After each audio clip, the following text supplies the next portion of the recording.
Welcome, everyone, back to the Two Stewards Show. My name is Brent, and I'm here with Mark. And today we are doing our final episode on young people in the real estate market. So we've touched on a couple different topics related to young people, why exactly they might want to buy a house in the first place, and then also some strategies to be able to get into the market. We talked about house hacking and different options for renting and some strategies that way. But we thought might be a good idea to actually take a step back, zoom out a bit further, and just get a sense of what is the bigger picture, what's actually going on here, like why is it exactly that young people can't afford real estate? And this has kind of been a trend for a number of years, and it might be something that people aren't,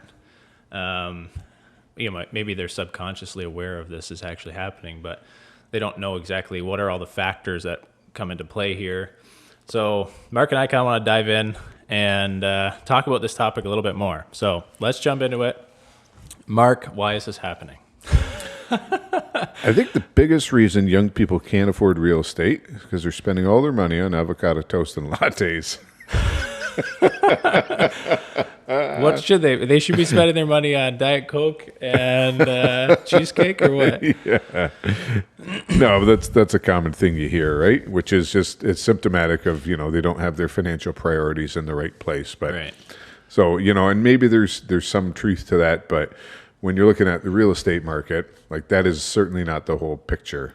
Yeah. Right. We've talked about even if I manage my money really well, yeah, I still, I still can't afford a house, Mark. No, you're right. And so there's a grain of truth to that, right? We've talked about our consumeristic culture and our high time preference, like we need things right away. So there's a little bit of truth to that, but that's not the be all and the end all for real estate anyways. Really it's the system that we're in, right? It doesn't take a genius to kind of look at asset prices. So real estate would be, the one that we like to talk about, but look at asset prices over the last 5 years, 10 years, 50 years, and then you kind of compare. I want to just jump in and ask you how would you define an asset? I think we talked about this a little bit, but what makes something an asset? That you want to buy it. When you say asset prices go up, let's define that a little bit more. Yeah, fair enough. So when I'm talking about assets, hard assets, so these are things that I guess will retain their value, that are valuable intrinsically and will retain their value. And, in the context of what we're talking about, something and that's kind of the reason why you buy them to begin with, is because they retain their value. Yeah, there's a few reasons, right? One of the reasons we like real estate is because, it retains, it has intrinsic value because you can live in it. Mm-hmm. So, that's good, especially if it's your personal house. But it also will retain its value, especially when we talk, we talked about this in the inflation episode, I think, but when you look at money and what's money worth, we know that money depreciates over time.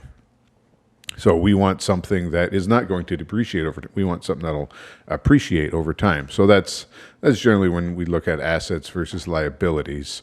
It's something that either maintains its value or goes up in value, so that to you as a person, as a business, whatever, it's valuable, as opposed to something like a liability, which is not valuable to you or could take away from your net worth or from your financial position. Okay, so the system that we live in right now, we see asset prices go up. Yeah. And why? So that's again a function of inflation and the system that we have. But just to be clear, when I'm talking about assets, anyways, I'm real estate, is a big one, but there are other things as well. So gold or precious metals could be an asset, and that's been a fairly common one for a long time that people have invested in.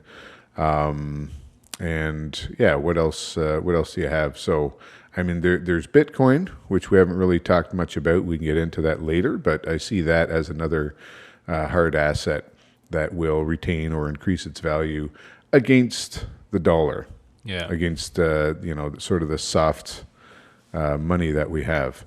But in terms of young people, why can't they get into real estate?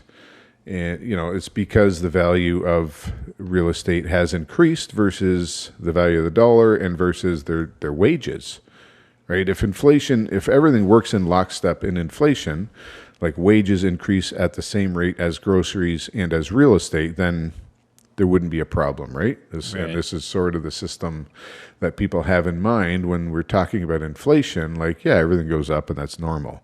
But we discussed that, and that's not how it works, and there's different rates.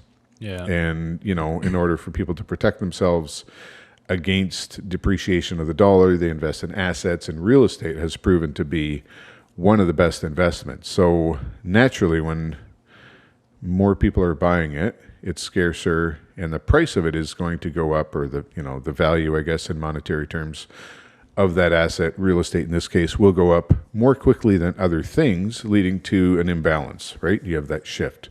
And so we see that specifically with wages, where wages have not increased anywhere close to the same value as real estate. And so I guess that's, the key to building wealth is to find assets that do better than inflation, or at least keep pace with inflation, so that you don't destroy your wealth. So stocks is another asset which I don't particularly like as a long-term strategy. Part of your portfolio, sure, but some people will pit like stocks against real estate and say, oh, you should don't put everything in stocks, right? Like, no, that can be a part of your portfolio, but when you look at the rate of inflation versus the S&P 500 over time, it's essentially a wash. Like, stocks have not done better than inflation. And that's fine, because at least you've maintained the value of your money compared to the prices of everything else, and your purchasing power, because that's really what it comes down to, right? What is your purchasing power? And if your wages aren't increasing and your purchasing power isn't increasing, you better have something else, like a hard asset, where your money can go into that will maintain your purchasing power and your ability to maintain your lifestyle. So maybe let's talk about wages for a second, because when I think about a young person getting in and trying to buy, and I guess not being aware of what's going on behind the scenes, they want to do everything right. So they're trying to listen to their parents, listen to previous generations, what worked before, right? You kind of you do that with a lot of things in your life, right? You look to, those who've gone before you to learn, what did they do? What was successful? What can I learn? Okay, well, what is the rhetoric? It's go to school, right? Get good grades in school. Make sure you focus on that. Okay, I do that. Check, right? Then I want to go to post-secondary education. I want to get into a stream that, has some good job at the end. And I'm going to get that. Okay, check. I've done all these things, Mark. And, now I have this job that, I thought would be able to pay for what I need. And now there's it's not lining up. My job income is lower than what I thought, my standard of living would be able to be at this point. So I don't know if that's just a common thing with every generation coming to age, and they think I'm going to have everything my parents did, as soon as I graduate from college or university or whatever. And maybe that is part of it, but I think there's something deeper going on. Maybe you want to touch on that a little bit.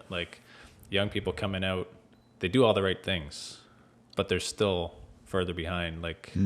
Why is that? Well, so this is where I think it really helps to have a bigger picture view, right? So we're both kind of macroeconomic fans, and not because we're so interested in economics, which is kind of I don't know, it's a boring field of study, but Boring. I don't know. I think so, but it's the implications that kind of get me excited, and like Right. how this can work in my life, how I can apply it. Right? What are the Yeah. implications? Like when you get right into like different monetary theories and all the math, like drives me bonkers. But point is, look at the bigger picture, and we're coming to the end of a debt super cycle, and like that's. Whoa, you- that's a big word. that's a whole thing that we're not gonna have time to get into. So it's a debt cycle, but this one's actually really good. So it's super. It's actually really bad. Okay, so But- debt super bad cycle. Yeah, but no, if you do a little bit of reading, and this is not controversial. We're coming to the end of a debt super cycle, and like everybody knows, things are gonna have to change one way or another. Because our system is based on debt, and it's like starting to not work.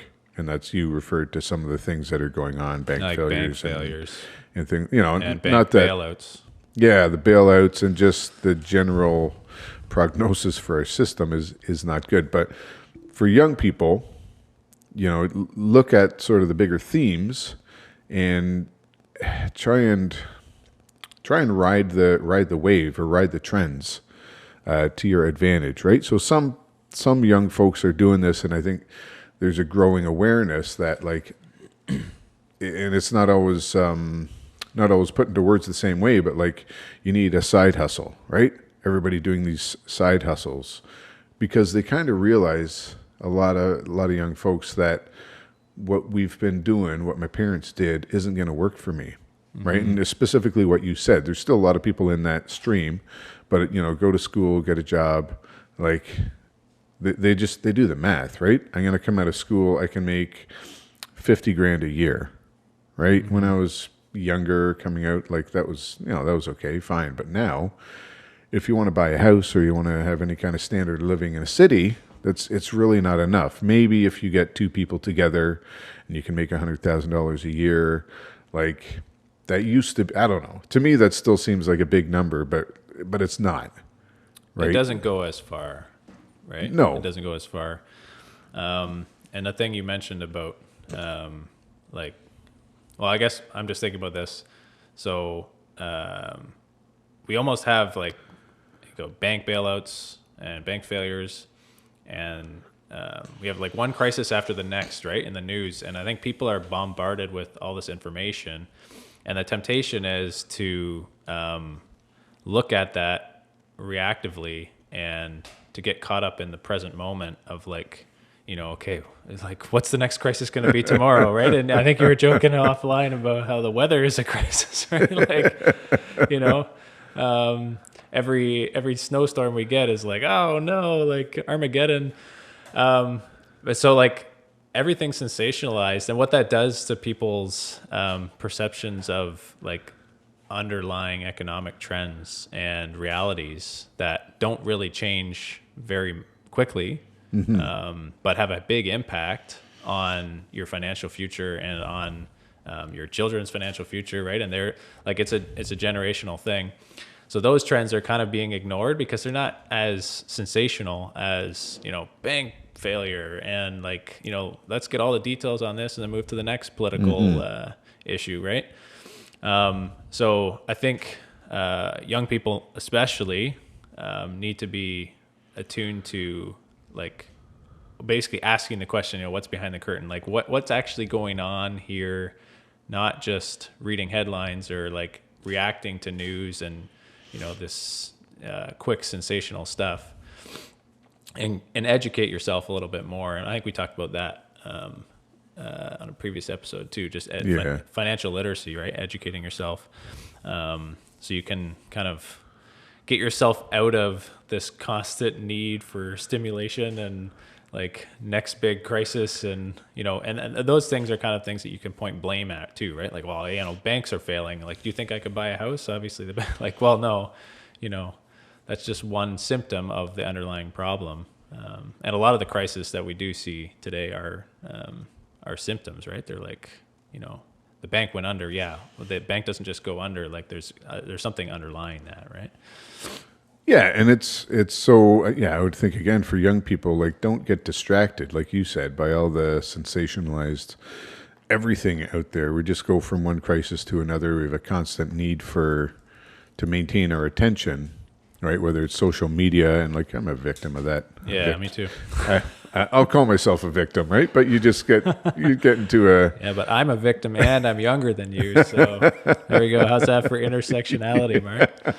okay. You win, Brent. I'm the most victimized.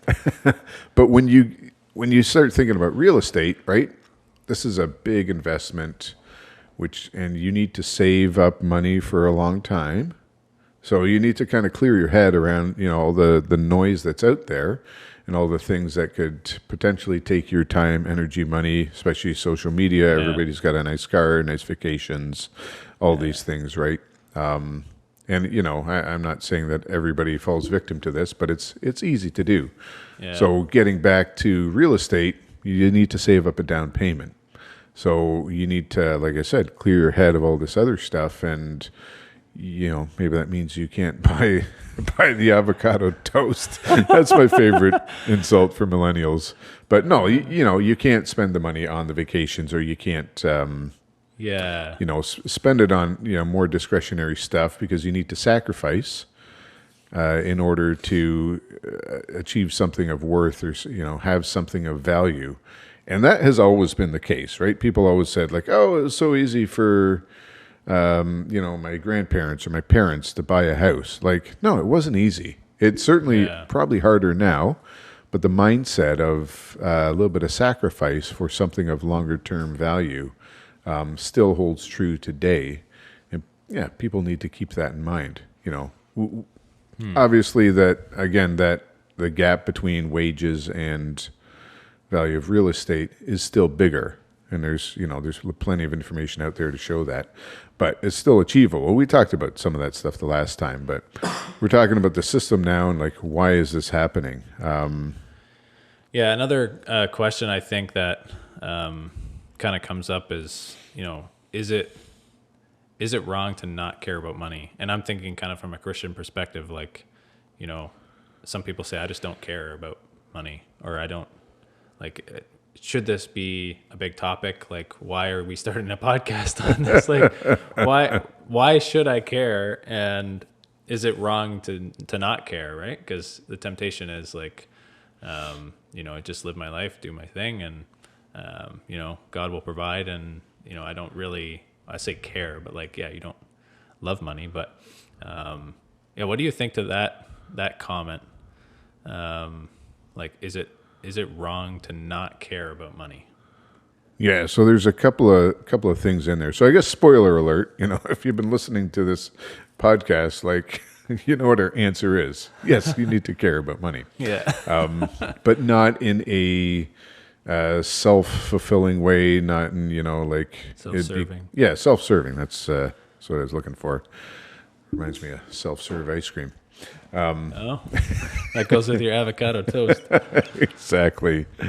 But no, we need to care about money, right? If we want to be good stewards, right? If we want to be stewardly, if we want to be prudent, I think there's plenty of examples in the Bible about that as well, where the good stewards were rewarded, the people who are prudent and wise. So we're in a system now which is corrupt, and we were talking about this before the show a little bit, right? Like it feels kind of weird. We're sort of advocating for a different monetary system, but at the same time, we both have businesses that we're in the current system. We're both investing in real estate and doing things to make money and to use the current system to its maximum potential as much as we can do that, while at the same time, we're hoping for something better.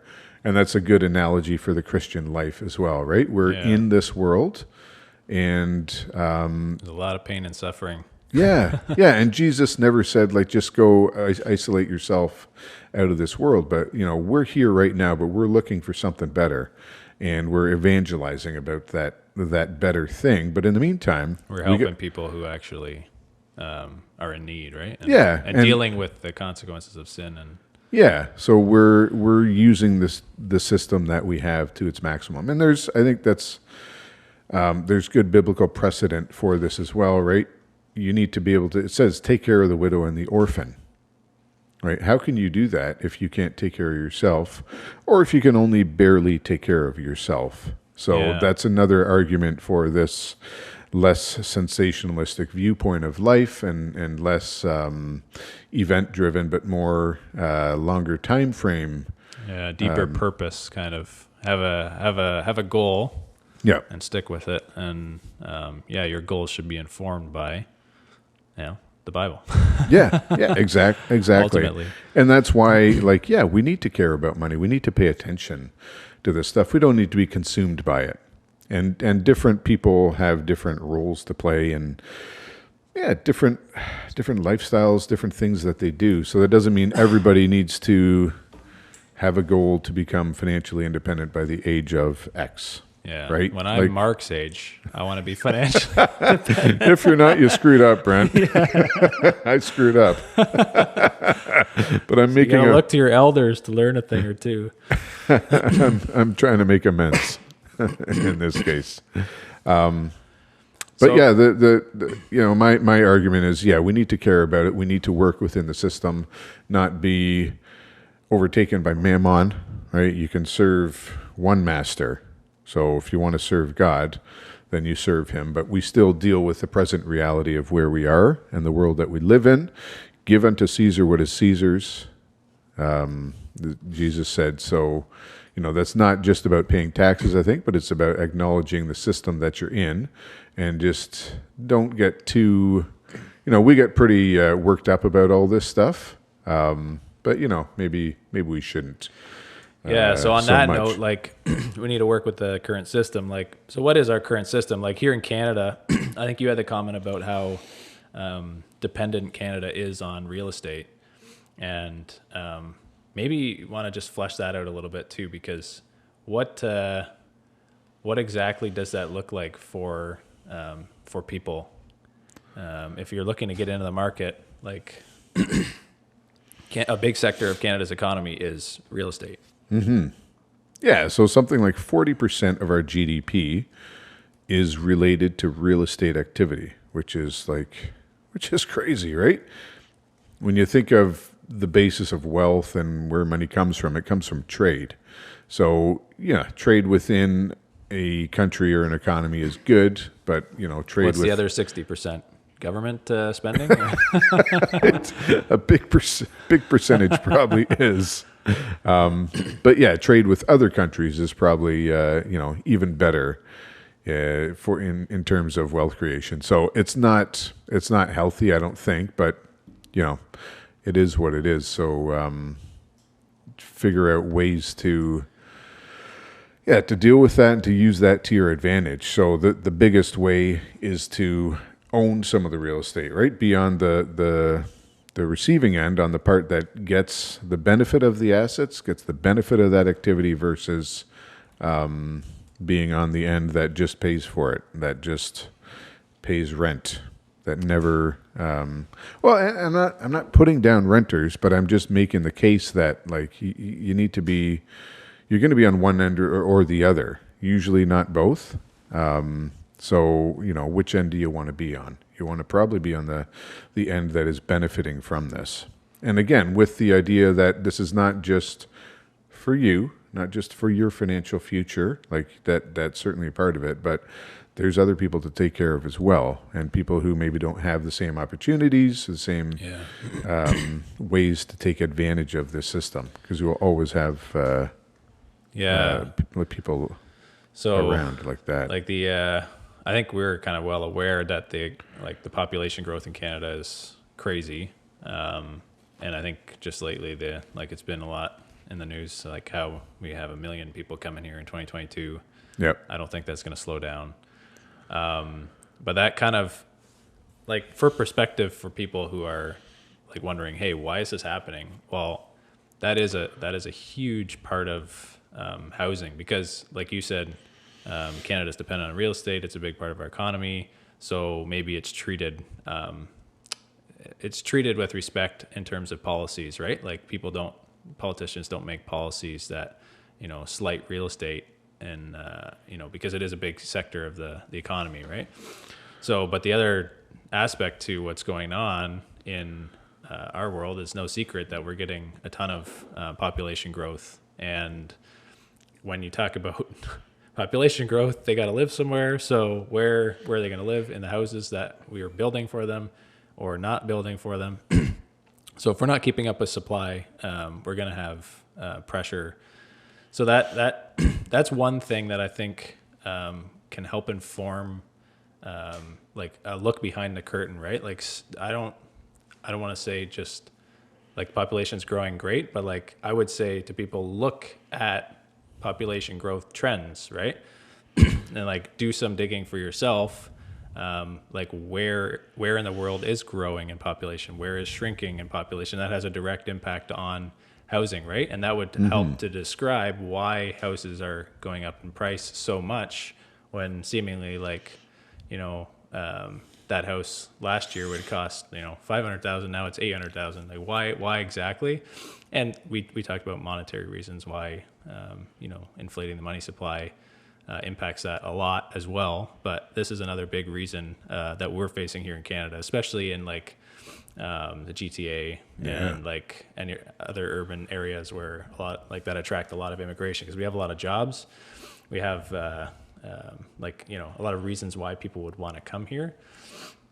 And when they do, you end up with like just housing shortages everywhere.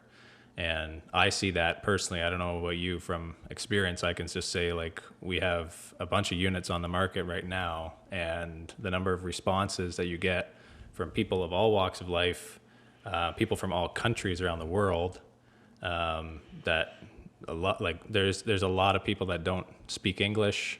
You go have viewings and like it's just hard to communicate with some people, but like they just got here, like literally.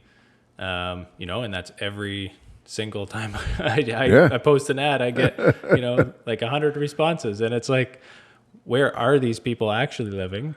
And where will they be living next year?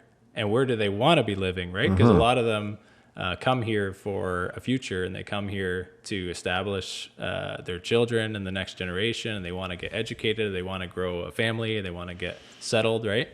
And maybe they're gonna come to the urban areas and they're gonna figure out, hey, I actually want to be in a different part of the country or whatever. But people who have support communities and networks, when they get here, they kind of stick around, and maybe they get a job and they're happy. And then, a lot of people in general just strive for home ownership. So the competition is just going up and up and up. So, well, and not. Not even home ownership, like especially not immediately, right? When you look at the breakdown of who's coming in, million people. So let's break that down for a second. I think we got to wrap up soon, but typically we've, if you look at the trends, and I should pull some of these charts up, but we've been, squirrel. Right, we've had in the over the past 10 years, 200,000 ish, 250,000 people coming in a year, which is still a pretty big number, right? Just as a percentage of population, and that has been contributing to the housing shortage. So you talked about where a lot of people will come to Ontario. Again, roughly 41% of immigrants end up in Ontario. They don't necessarily all stay there, right? I was looking at some of the latest numbers for inter-province migration, and that just keeps rising and rising and rising, right? I think last quarter alone was 7,500 people moved from Ontario to Alberta. So Alberta, looking at where the trends are happening, like Alberta is probably a good one to look at because it's where people are going. I mean, it's cold there, but people don't know that if they move in the summer. But anyways, so you talk about 1 million people, so 40%, that's 400,000 people coming into Ontario. Are we building enough housing? When you look at immigration and housing, usually it's about 2.9 people per home. So with immigration and depending on the cultures and where they're coming from, that number could be bigger. Right, but that's an average. So let's say 3 people per home. So if you divide a million by three, that's 333,000 new housing units that we should be building in Canada.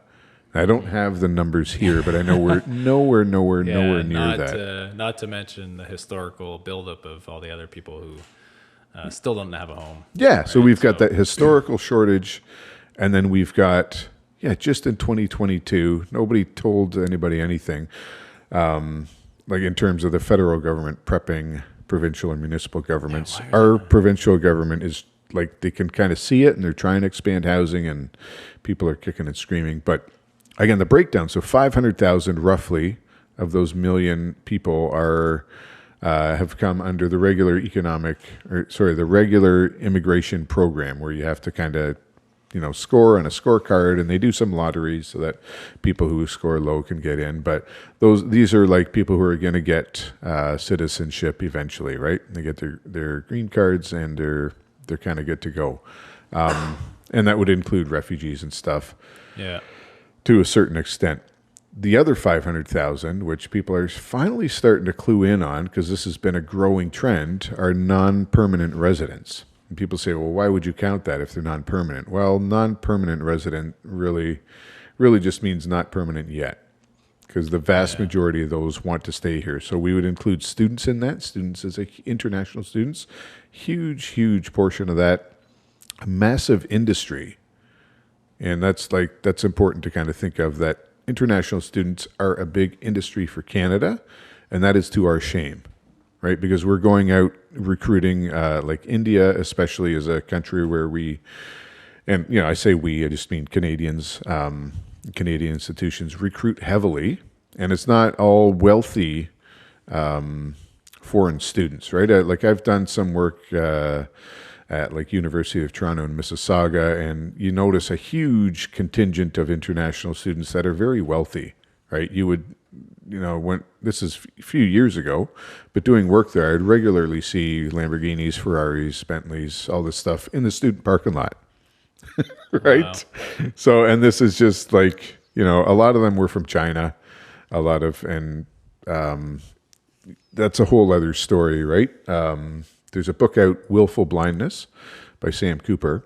Excellent read if anybody wants to kind of read a little bit about money laundering and all kinds of things, like a lot of Chinese money coming into Canada and how that came about and where it's coming from. But anyways, you get a lot of wealthy Chinese folks that used to be the main driver.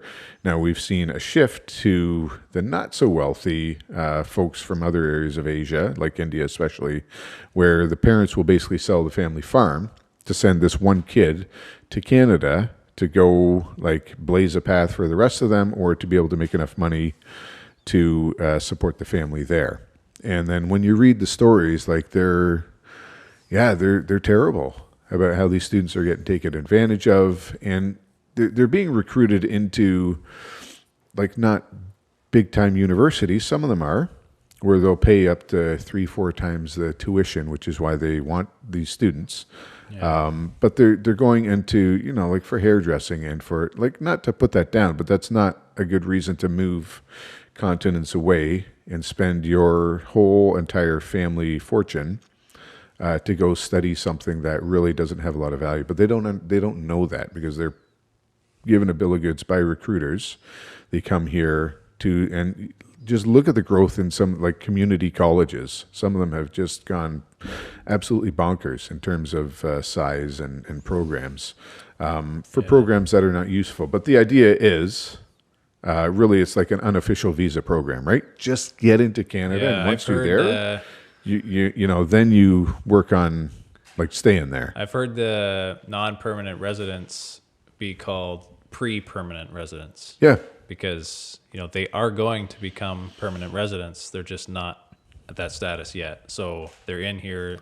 But the reality is that you're saying, like, even if like all these people do come, like they need a place to live, and whether or not they have the financial means to get into the market, or they're going to be renting or whatever, they're having an impact on our housing market. And Absolutely. That's not an impact that we can brush aside. Like, we have to have our eyes open when it comes to this. Yeah, and so the point there is, if you're just looking at this in economic terms, Like, what is the trend you can look at here? Well, that means lots and lots and lots of renters, right? These kids aren't coming with a lot of money. They're not buying houses, right? We've seen that where some rich students will come and their parents will buy them a house and they live there for a few years and then they'll either sell the house or keep it because it's a way to get their money out of the country they're in. But that's not the case for the vast majority of these students, right?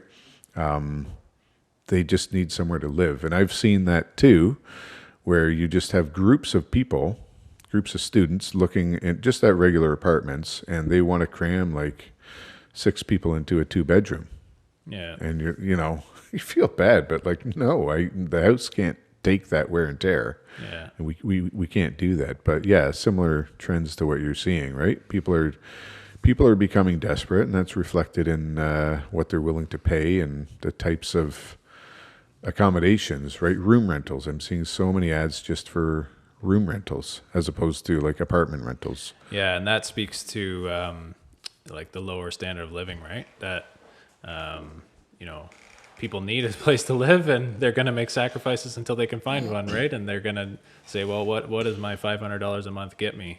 And where am I going to live? Okay, well, that's where I got to live. It's not pretty, but I think be aware of these trends, especially if you're looking at, like you said, buying a house takes saving up a down payment, takes time, and it ultimately is a long-term purchase, right? Like you don't just buy a house and sell it next week or buy a house and sell it next year. Like usually, these purchases are kind of things that, they say get a mortgage, like until you pay until you die, right? Like it is a significant commitment in your life, right?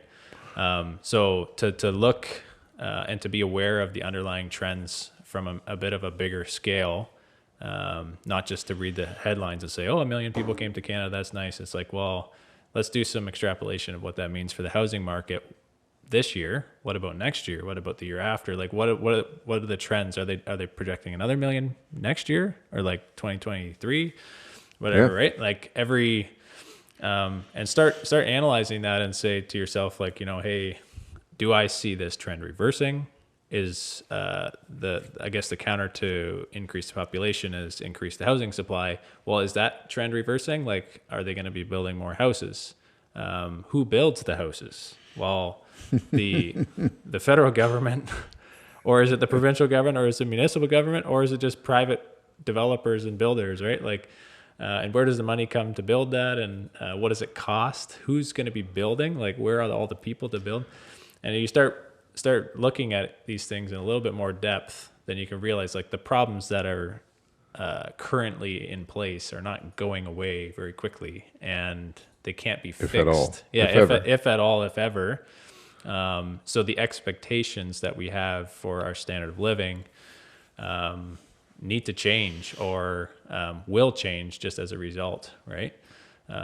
It's kind of like what happened with technology, and like let's think of like something like home delivery, right? Like you used to have to go out and buy everything at the store, and that was just like the norm, right? And then who does that now? These people can order stuff online, and now everybody orders stuff online. That's just a change in the standard of living. Like it does not make sense to go to the store to buy, half the stuff we buy, right? Yeah. Especially for young people, like they're you have a busy life or whatever, and you just click the button and it shows up, tomorrow, right? And free shipping on Amazon. So the same sort of thing with housing, right? Like these underlying trends are going to change the realities moving forward and our standard of living, I think. For the better or for worse, but I think that's something to be mindful of and prepared for. Well, and there's broader implications just beyond real estate, but that can affect real estate. But the just quickly, people talk about the housing bubble or the everything bubble, which is maybe a little more accurate, right? Where everything's going to crash and die. But when, the reason we advocate buying real estate is, looking at some of these long-term trends. So immigration has been one factor causing the value of real estate to increase, and that is not going to slow up. It's only going to increase, I think. Right, the government's not letting up on this. They need it, right? They need economic growth. Yeah, I don't buy the argument that you need immigration to create economic growth. Well, they need economic growth, right? Oh, yes, they need economic growth. Because they have debts and they have to pay those debts, and Yeah. where are they going to get the money? Yeah, GDP has to increase in a meaningful way just to service debt. But the bigger point, like people are calling for a real estate crash, right? And some people said, "Oh, it's happened," right? When the COVID prices dropped down. So, yeah, okay, guys, you've been calling for it for 20 years, and we had like a spike. So, okay, you want to call that a win? Go ahead. But like long term, when we look at what are real estate prices like, all these things that you mentioned only point to, in Canada, in Ontario, in the GTA, prices going up and up and up and up. And people will say, like, how could it go up? Well, look at house prices 10 years ago, right? Mm-hmm. We've tripled probably in our area, right? Why would they not triple again in 10 years? Because all the same things that were happening then are happening now and more. Even worse. Yeah. And then, and so in terms of the immigration, like, this is a problem. So you're saying I need to triple my salary in the next however many years? Well, yeah, there's a lot of other places in the world where home ownership is just not attainable. And we think we're somehow immune to that because we live in North America and this is how it's been. But no, we're headed the same way, where for the vast majority of people, it's just not going to be attainable unless your family already owns property. But what I wanted to say is that, like, the government is creating this problem. The government should probably fix this problem, right? Because people will say, well, what are we going to do about this? Like, I can't do anything to counter 1 million new people coming into Canada, right? I can figure out how to benefit from it, yeah, right? Own real estate, but I can't, there's nothing I can do about it. But you think about the broader societal implications, like just in terms of infrastructure, right? Real estate is one thing. We're not building enough homes, but we're also not building enough of anything else. Hospitals and schools. To account for this. So what is going to happen to our society as well? Like, you're just really creating more division between, like, having two tiers, like the rich and the poor, the haves and the have-nots, and the middle class is just getting squished out of existence because... if you need a medical procedure and you can afford to pay for it, you go somewhere else. Exactly. And if not, you're stuck in a wait line. Yeah, you go into public health and you may get the attention you need. And, maybe you don't before you die because you're just waiting for that to happen. So, yeah, it's not good. Again, which side do you want to be on of that thing? I'd rather be on the side of the haves where I can maybe help other people, right? First, take care of my family, my wife, my children, and then be able to help the people on that end. Yeah. So, like, from a Christian perspective, what do we do? Well, we really can't change a lot of these factors: our economic system, the debt system, immigration, all this stuff. Yeah. We got to do the best we can for ourselves. We can talk about it. Well, yeah, you're right. People aware about it, right? We can increase awareness for sure. But yeah, if you want to be able to help others, you need to be in a position to do that. And I think that's a prudent thing to do. Yeah. So that, on that note, like, in terms of awareness, that's what we're kind of hoping to do. Mark and I, a little bit of a series coming up on the properties of sound money.